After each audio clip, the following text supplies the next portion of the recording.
That's a lot of damage. How about a little more?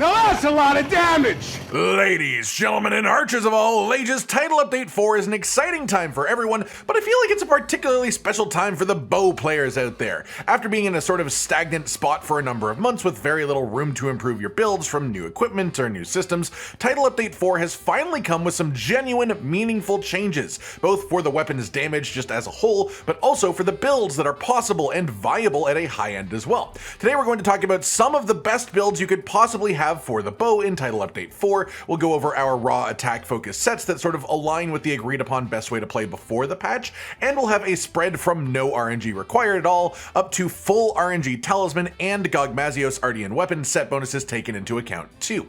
But then we also have a little treat today, which is Pierce Coating Element Bow. Elemental motion values went up a fair amount in Title Update 4 for bow, and Pierce Coating itself also received a fairly large buff around the 20 to 25% range from the damage that it was producing before the patch. And while we're here talking about it, damage for every attack on bow did go up by around 10% as well, with a bit more weighted towards the end of combo attacks as opposed to the start of combo attacks. And so it doesn't really change the actual combos that you want to do or anything like that, but it does make the weapon stronger as a whole, especially for element. Pierce Coating has also been made stronger for bow, and what do we have in Title Update 4 but the ability to make element-focused Gogma Artian weapons, all of which are forced to have Pierce Coating. The thing is, even if you fully lean into element with Pierce Coating bow after the patch, it is actually very, very strong, and against the right monsters in the right situations, it is better than raw attack focused builds. So we will also have some elemental bow builds to go over today too, where the raw attack is much lower, but the element is stacked up, and the general rule of thumb for those is if the monster is big and particularly weak to element, those builds are really solid, if not better. Anything less than that, and you're probably better off with the raw focused builds, and we'll talk at the end of the video about exactly how we'll come to those decisions and when it is and isn't worth using element over raw. Starting off then, let's get into the actual Gogma Artian weapons themselves. One big thing of note, big win, close range coating is no longer locked to only being available on fire and water element Artian bows, because the attack focused upgrade when evolving into a Gogma Artian gives your bow close range coating no matter what element it is. This does actually simplify things a fair bit, because now you can just actually have an Artian weapon for each elemental type in order to target match the weakness of the monster you want to hunt, which is the ideal way to use these weapons even in raw attack focused setups. If you don't have the will to make 5 perfect Gogma Artians, because that is quite a lot, the one to focus on the most is Dragon Element. Dragon is generally the most relevant against the most difficult monsters in the game, and only a couple of monsters in the game are fully resistant to it. So if you're going to make just one Artian bow, make it a Dragon Artian bow. As for the focus choice, we'll first talk about what we are doing for our raw attack builds, as those are the ones that I generally recommend more for more fights and more situations. For those builds, you want to go attack focus. This raises attack at the cost of some affinity, and while bow does really struggle to get meaningful amounts of affinity, we can counteract the negative with a single affinity reinforcement on the weapon. On which note, the reinforcement rolls that you want on the attack focused Artian are 4 attack rolls and 1 affinity for an ideal situation.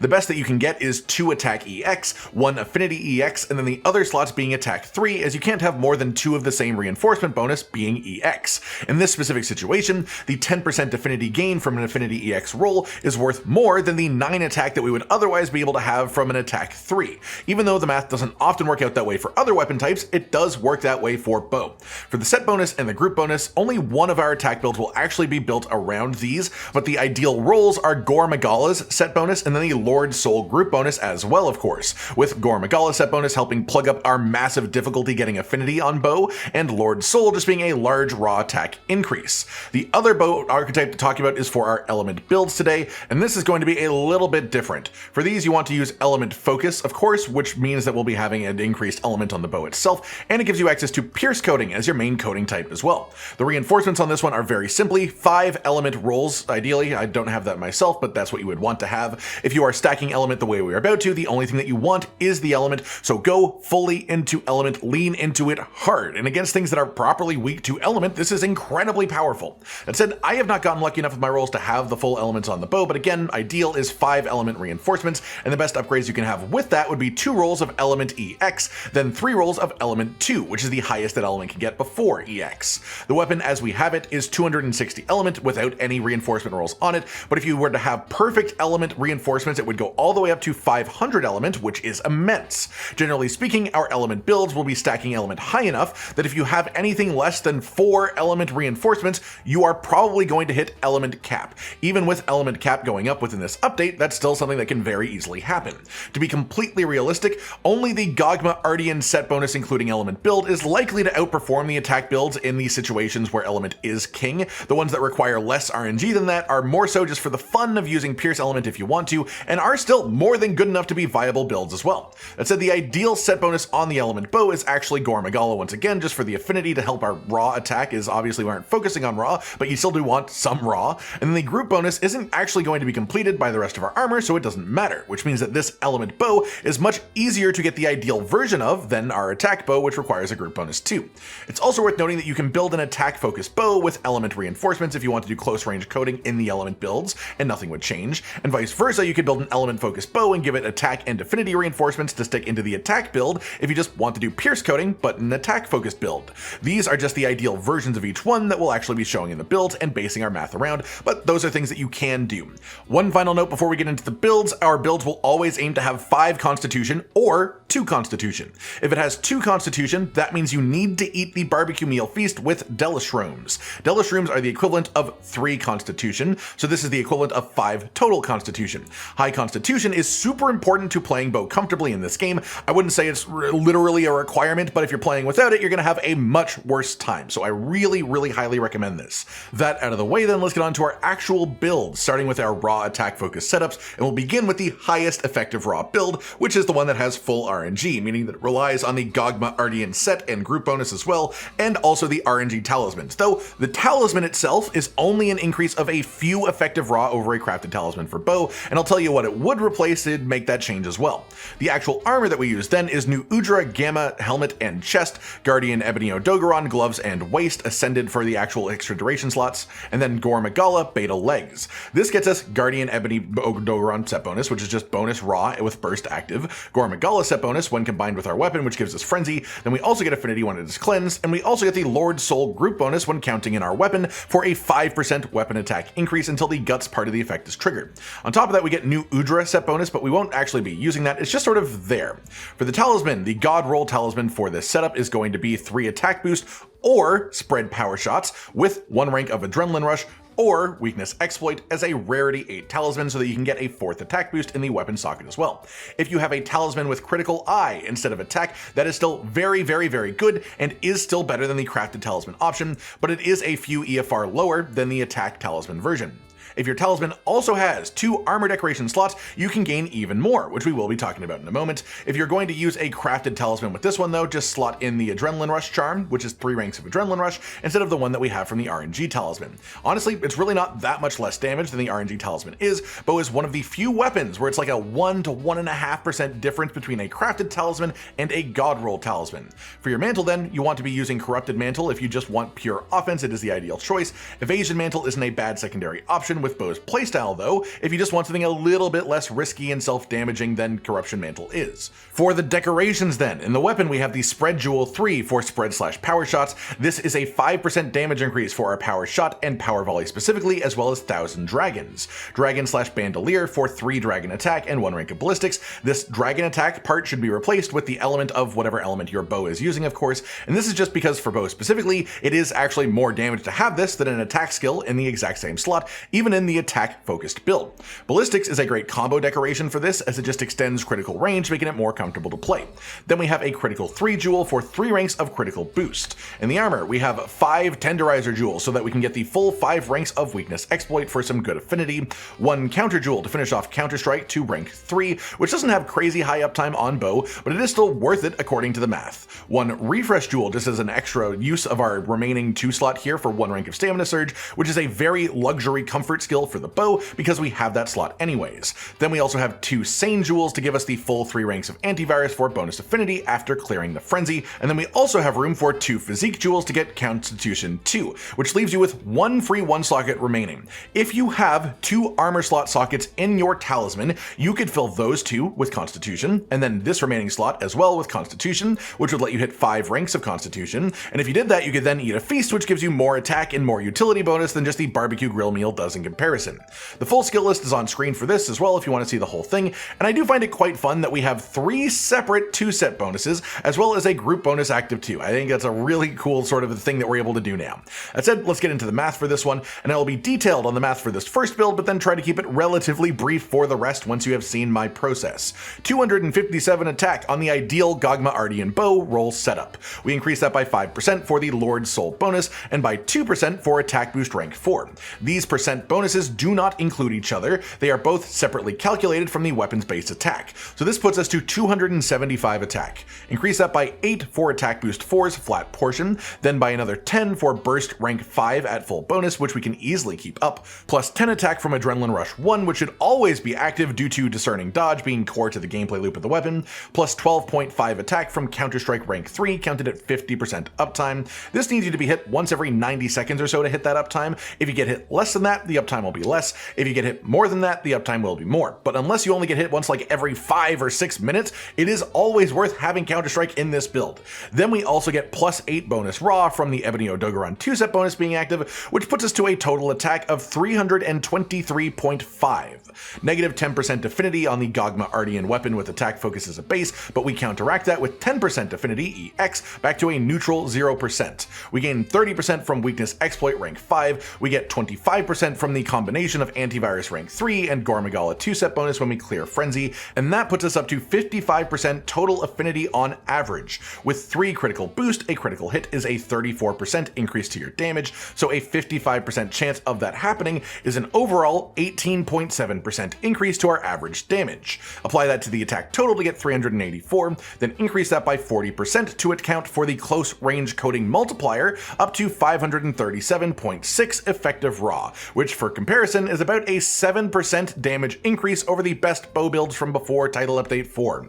Next up then, let's talk about the best raw attack build that you can make without relying on Gogma Artian weapon for the set and group bonus contribution. The armor for this one is new Udra Gamma helmet and chest piece, Guardian Ebony Beta gloves and waist transcended up, and then Duna Gamma legs. This gets us very simply Ebony 2-set bonus and the Lord Soul group bonus. And again, we have new Udra 2-set just sort of on the side here. For the talisman on this one, it's exactly the same as it's going to be from the previous build mostly, which is to say that the RNG talisman ideally is 3 attack boost or spread/power shots, and then 1 adrenaline rush, or 1 weakness exploit as the secondary skill on it, and then you also want it to be a rarity 8 talisman so you can fit the attack decoration in the extra weapon slot here. Again, you can use a critical eye charm instead, and if you did so, you would want to use a critical boost decoration in the weapon instead of the expert one, but that is worse than just having the attack version if you do have access to the attack version. If you don't have anything like these RNG talismans, the best crafted talisman for this is again just going to be 3 adrenaline rush, the full adrenaline rush charm, and it's really not that much worse, so don't feel bad at all if you have to use the crafted one instead of an RNG one. The difference is literally less than 1% between the two. That said, for decorations in the weapon, we've got spread/power shots, again, very, very good. Element attack matching your bow with ballistics as the combo skill, and an expert 3 jewel for 3 ranks of critical eye for bonus affinity, as the affinity is actually worth more than crit boost when your affinity is as low as ours is in this build. In the armor, we have 5 physique jewels so that we can hit the full 5 ranks of constitution, which is nice because it means you can eat a feast of your choice instead of the forced black belt meal, which also gives you more attack and some more utility options too. Then we have 5 tenderizer jewels as well for the full 5 ranks of weakness exploit as our only real source of affinity outside of the weapon decorations, 1 counter jewel to finish off Counter-Strike as well, and 1 refresh jewel again as a very nice luxury comfort skill. Full skill list on screen. This one is also quite swish, all things considered. I'm still a big fan of this. For the math for this build then, 257 attack on the base weapon, up to 275 attack attack with our percent bonuses included. Add on our flat attack increases to get to 329.1 attack total. For affinity, 5 weakness exploit, and 1 rank of agitator, with the 3 ranks of critical eye as well puts us up to 43.95% affinity. Critical hits with no crit boost are a 25% damage increase, so 43.95% chance of that is an overall average damage increase of 11%. Apply that to our attack number and we get 365.3, then increase it by a further 40% for the close range coating multiplier up to 511.4.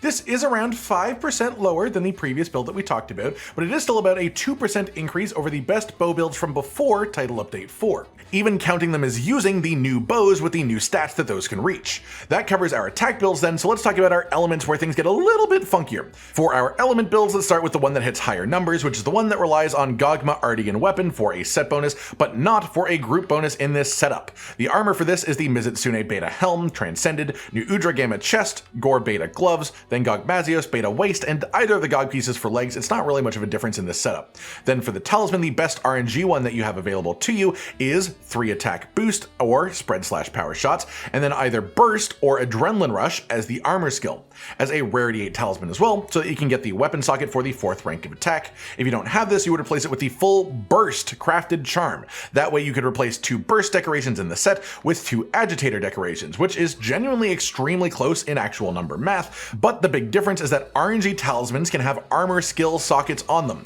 This would let you put in 1 extra rank of constitution. This specific build only reaches 2 constitution if you have an RNG talisman, otherwise it's only 1. You can function with 1 constitution combined with the black belt high meal skill that we talked about earlier. It is usable, but it's definitely less ideal than if you can hit 2 constitution and have that meal too, which does require RNG talismans. For the decorations in this one then, spread/power shots in the weapon slot socket here for that lovely 5% damage increase on power shot, power volley, and Thousand Dragons. We have bandolier/precise, which is 3 ranks of the tetrad shot skill and 1 rank of ballistics. Ballistics we talked about earlier. Tetrad shot is a very unique and complex skill. It gives you increased affinity for any coating that you use after the 4th one. So if you have less than 6 coatings remaining, you have bonus affinity. It also increases your attack and element for every 4th and 6th shot that you take with coating. Essentially, this is a good damage increase for us, but it's really awkward to actually quantify because of how complex it actually is. Then the 3rd slot is dragon or whatever element your bow is, with again 1 extra rank of ballistics, which gives us 2 ranks of ballistics in this one, which is nice. Then for the decorations in the armor set, we've got 2 chain jewels to put burst to rank 5, 1 counter attack jewel to put adrenaline rush up to rank 1, which is the most valuable rank, 2 challenger decorations for a little bit of bonus agitator to help out with the raw attack side of the build. Then we have 3 phoenix jewels for 3 ranks of coalescence, which is 15% increased weapon element for 30 seconds after clearing either frenzy or bubble blight. You did hear that right, we have frenzy and bubble blight in this build because we have Mizitsune 2 set and gore magala 2 set, which means that we have very high coalescence uptime. Generally speaking, if you only have one of these 2 set bonuses, you can have around 40% coalescence uptime, but if you have both of them, you can expect closer to 80%. And with it being a 15% increase to our element when it is active in the element stacking build, that is of course a very big deal. We then also have 3 sane jewels of course to finish off antivirus to the full 3 ranks to make the gore magala set bonus even more valuable and give us a little bit more raw even in this element focused build. The full skill list with the RNG talisman for this is 4 attack boost, 3 dragon attack, 3 tetrad shot, 2 ballistics, spread power shots, 5 ranks of burst, 3 ranks of peak performance, which we do need to count at 50% uptime for bow. It's not a big deal regardless, but you generally need to stay at high health anyways on bow to avoid being one-shot, and you rely on discerning dodge so much that you will actually stay at full health more often than not. 3 ranks of agitator, 3 ranks of counter-strike, 3 ranks of coalescence, 3 ranks of antivirus, 2 ranks of constitution, including the one from our actual talisman slot, 2 aquatic/oil silt mobility, 1 adrenaline rush for bonus attack after evading through damage, and then 1 evade window to make that a little bit easier to do. We also have the gore magala 2 set bonus, the Mizitsune 2 set bonus, and the Gogmazios 2 set bonus for a large element increase against enraged monsters, but no Lord Soul bonus as we are focusing on element here instead of attack. For the math on this one, 205 attack on the Gogma Artian bow with full element reinforcements and focus, increase that by 2% for attack boost 4 up to 209.1. We add on our flat attack increases as well for a total attack of 262.4. For affinity we have 0% on the weapon, which is true neutral. We get 4.55% from agitator rank 3 at 65% uptime, as well as 25% affinity from gore magala 2 set and antivirus after clearing the frenzy for a total of 29.55% affinity.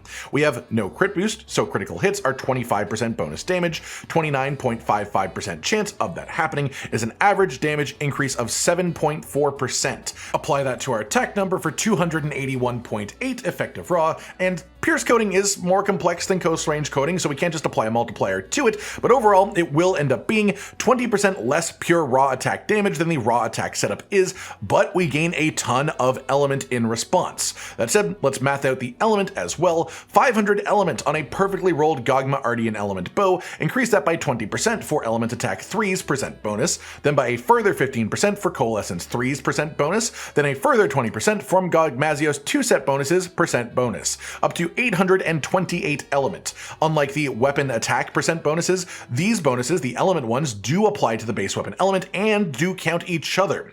That said, 828 element, we gain another 60 for the flat bonus of element attack 3 on top, we get another 20 for the flat bonus of Gogmazios 2 set bonus, then an extra 120 flat element from burst rank 5 when that is fully active, for a total element of 1028. We then divide this by 10 to find the true element, which is 102.8. True element is the actual value applied to your attacks when they are being shot from the weapon, with the status screen element numbers being bloated to look a bit more impressive, just to explain the difference between those two things. There's also factors like hit zones, which we will be talking about in a lot more detail in a few minutes, but true element is a good thing to know about, and to be clear, 102.8 true element is quite a hefty amount, so if the monster is weak to element, this thing will shred it up. It's worth pointing out that not all of these skills will be active at the same time always, but when they are, that is our number that we hit, and it's important that we are under the element cap for the weapon, which is why I'm showing it this way. Element cap is 2.3 times the base element amount on your weapon, so you would actually hit that cap and everything active until you have around 440 element from your bow, from reinforcements and stuff like that. Again, the maximum you can get from an element perfectly rolled Gogma Artian bow is 500 element. If you have less than perfect rolls, it will go down from that, and if you have less than 440, then you will probably be overcapping in this setup at certain points. Then next up we have our less RNG driven element build, and again, I don't really recommend this over the attack focus build outside of like specifically for Gogmazios, as without the bonus set bonus space we have with Gogma weapon counted in, this one does take a fairly large hit to the element specifically, just with coalescence uptime more than anything. That said, it is still fun and it still has its niche uses if you want to play pierce element bow before having a perfect Gogma Artian for it. The armor itself then is gore magala beta helmet and gloves, then Gogmazios, chest, waist, and legs. This gets us the gore magala 2 set bonus to help out our raw attack a little bit in this build, and we also get the Gogmazios 2 set for the large element increase against enraged monsters too. For the talisman, the best option of RNG talisman within this setup is going to be very similar to the ones that we have been using. It is 3 attack boost or spread power shots for the weapon skill, with burst or agitator as the armor skill. Then the 4th rank of attack boost in the weapon slot socket because you want it to be a rarity 8. You can absolutely just use the crafted burst charm instead if you don't have that, and you'll just drop a couple of burst out of the decoration slots because you get it from the talisman now, and you can replace that with agitator instead. The result would be around 2% less raw attack damage, which is more than most talisman swaps for bow, but we are more focused on element regardless. For decorations then, exact same trio in the weapon as the previous build here. Then we take 2 chain jewels for the finishing ranks of burst, 2 phoenix jewels to finish off coalescence, and then 3 counter jewels for full ranks of counter strike, as well as 1 challenger jewel just for one little extra bit of agitator that we can fit in here too. Then we also have 3 sane jewels for full ranks of antivirus as well, and 1 physique jewel, which brings us to constitution rank 2, which makes it be 5 when combined with the black belt high meal skill. Full skill list for this one is on screen, and we get quite a bit of value from our set bonuses in this one specifically, being the gore magala 2 set bonus and Gogmazios 2 set bonus as well.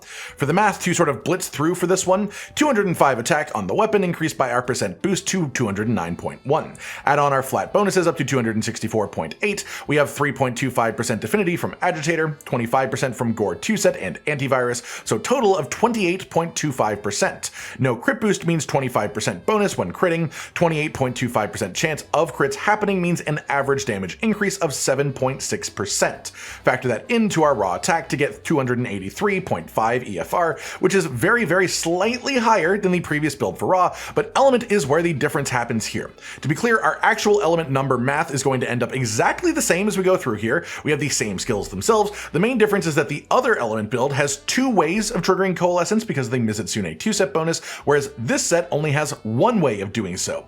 This means that while the maximum element is identical between the two in an ideal perfect situation, the Gogmazios weapon set bonus relying build will have more consistent uptime on that high element element number by a pretty hefty margin. That does it for the builds themselves then, but there are a few more things I want to quickly cover before we finish here. First, it is entirely viable to use Gogmazios set bonus on your bow, especially with the element builds that already use the Gogmazios piece with 1 rank of Gogmazios set bonus as well. Bow is a very squishy weapon, and against truly threatening monsters you basically either discerning dodge or die against their bigger attacks. There are a lot of one-shots that can happen to you, and Gogmazios 2 set bonus, especially after it was buffed in the title update, is a great way to prevent that in quite a few situations. Yes, you would lose damage output, but if you find yourself dying from full health too often, this is a big consideration to make because dying is more of a damage loss than a little bit of damage loss. The other thing is sort of trying to work out when element is or is not better. You need hit zones for this information, and the best resource for this generally is the Kiriniko website that you can find online, and generally speaking, if an element hit zone is around half of the raw hit zone, the element builds we made today will be better. To be clear, let's take Zoshia's head as a great example of a situation where element wins. We'll use power volley as the attack example here.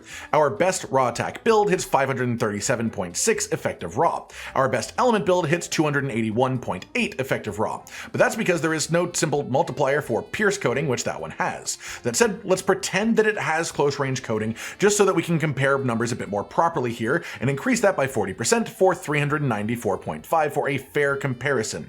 Power volley as our attack example has a raw motion value of 0.15. This means that it takes 15% of your attack stat when you shoot it when deciding the output that will be coming from your bow itself. This is what that looks like for both of those numbers. Then we have to factor in the monster's hit zone. A monster's hit zone reduces the damage further when the actual attack hits them. We chose Zoshia's uncrystallized head as an example, which is a 65 hit zone to range damage, which means that it takes 65% of the weapon's raw damage attack when it connects. We reduce the numbers to then account for that as well even further.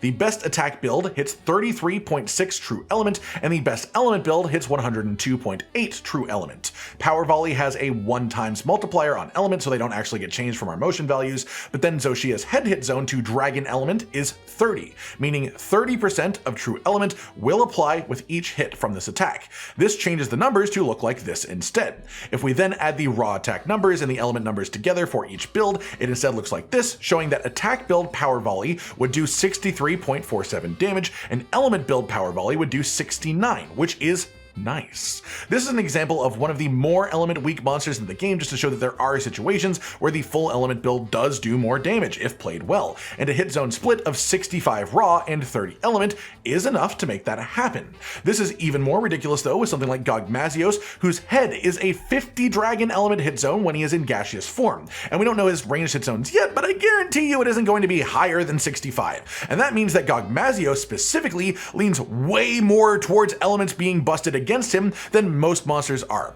On top of course, also being absolutely massive, which is great for pierce coating too. So our pierce element bow, if nothing else, is the best you can pretty much do for Gogmazios. So overall, both of our build setups here are very, very good. Situationally, the element one will be better depending on monsters and hit zones, but the raw attack build is going to be the best one against most monsters at least, and a reminder that you can always use close range coating in the element build for something less pierceable, or pierce coating in the raw attack build if you just want to mess around with that too. It does change the viability of some of these matchups in an interesting way as well. And that just about does it for today, everyone. This has been a very long and complicated build guide with loads of numbers, but Bow got some pretty massive changes with Title Update 4, and a lot of things have changed, so there was a lot to talk about and go over. Of course, if you don't care for numbers, you probably just looked at the builds and then left afterwards, but I like to do my best to explain every step of what we do, why we do it, how we get the numbers we do, so it can help you make your own builds as well. I hope you've all enjoyed this, and I hope you enjoy using these builds for yourself in game too if you choose to do so.